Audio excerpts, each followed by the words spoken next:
Traditional pulao से हट के ये रेसिपी है। निहायत ही खुशबूदार, जायकेदार और मज़ेदार वाइट पुलाव जब आप अपने घर में बनाएंगे ना, तभी आपको अंदाज़ा होगा कि ये चावल कितने फ्लेवरफुल हैं।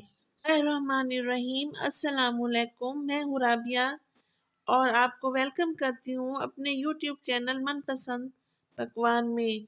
तो खुश रहें, आबाद रहें, जहाँ भी रहें, अल्लाह की अमान में रहें। तो आज जो पुलाव मैं आपके लिए बना रही हूँ ना, वो माशाल्लाह से इतना फ्लेवरफुल है कि आपके घर वालों को बहुत पसंद आएगा।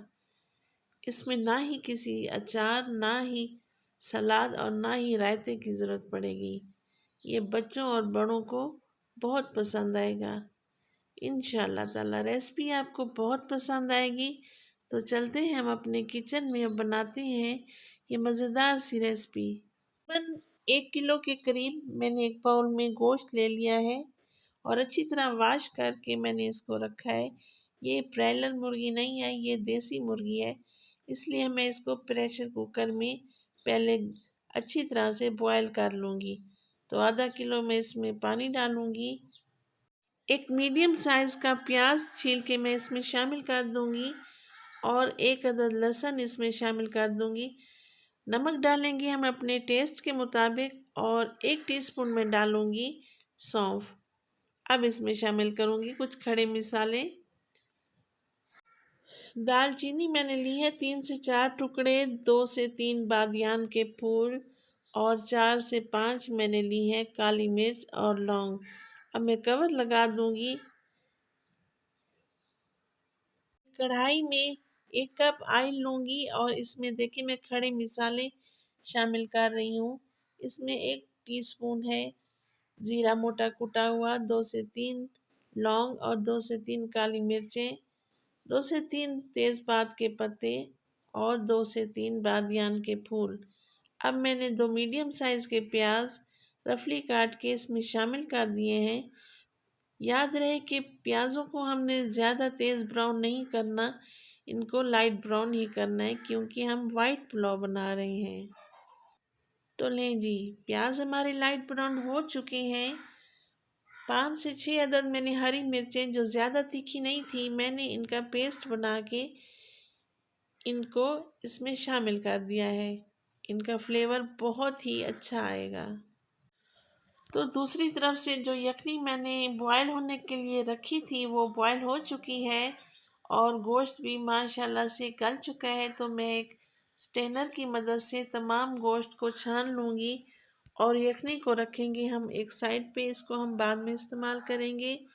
ये देखिए माशाल्लाह से मैंने गोश्त को प्याज़ों में डाल दिया है जो हमने लाइट ब्राउन किए थे। इनकी बहुत प्यारी खुशबू आ रही है क्योंकि जो खड़े मसाले थोड़े से मैंने डाले थे प्याज़ों में और थोड़े से यखनी में, इनकी बहुत ही प्यारी खुशबू आ रही है। तो 1 टीस्पून हम लेंगे खुश्क धनिया, वो मैं इसमें शामिल कर दूंगी और 1 कप मैं इसमें दही शामिल कर दूंगी। दही का जायका बहुत अच्छा आएगा क्योंकि हम पुलाव में टमाटर शामिल नहीं कर रहे।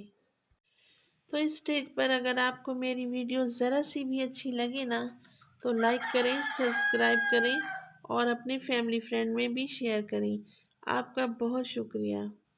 1 किलो चावल की रेसिपी आपको दे रही हूँ तो मैं इसमें शामिल करूँगी तकरीबन 3.25 गिलास यखनी के। यहाँ मैंने डबल स्टीम वाले राइस लिए हैं जो मैंने पहले से ही भिगो के रखे हुए थे। यखनी में यहाँ पे उबाल आ चुका है तो अब मैं शामिल करूँगी इसमें 5 से 6 अदद सब्ज़ मिर्चें। अब मैं इसमें शामिल करूँगी जो हमने चावल भिगो के रखे हुए थे। ये देखें माशाल्लाह से कितनी प्यारी इनकी लुक आ रही है अभी से। तो एक हमारे फैमिली मेम्बर हैं बहुत ही ख़ास, मैं उनका नाम मेंशन नहीं करूँगी। ये वाइट पुलाव मैंने ख़ास उनके लिए बनाया है। तो जब उन्होंने वाइट पुलाव खाया तो बेहद तारीफ़ें की, तो मेरा दिल बहुत खुश हुआ। इंशाअल्लाह ताला आप भी अपने मेहमानों के लिए बनाएं और बहुत दाद वसूल करें। 1/2 टीस्पून मैंने इसमें गरम मसाला शामिल कर दिया है 2 से 3 मिनट में इसको कवर लगा दूंगी ताकि अच्छी तरह से हमारी यखनी चावलों में यकजान हो जाए। तो यखनी का पानी यहाँ पे खुश्क हो चुका है। अब मैं इसमें थोड़ा सा हरा धनिया शामिल करूँगी और इसको एक पुराने तवे को दम वाली फ्लेम पर रख कर हम इसको तकरीबन 20 मिनट दम देंगे। कवर लगा दूँगी। ये देखें माशाल्लाह से कितनी अच्छी इसकी लुक आई है। ये बहुत ही टेस्टी, बहुत ही मज़ेदार, जायकेदार चावल बनेंगे। आप भी बनाएं और अपने घर वालों से बहुत दाद वसूल करें। आप इसे ईद स्पेशल में भी बना सकती हैं और रमज़ान में भी बना सकती हैं। आप घर में बनाएं, आपके मेहमानों को, आपके घर वालों को ये बहुत पसंद आएंगे। तो राबिया को दें इजाज़त और अपनी दुआओं में याद रखें। खुश रहें, आबाद रहें। अल्लाह ताला माह रमज़ान के सदके आपको बहुत खुशियाँ दे। अल्लाह निगहबान।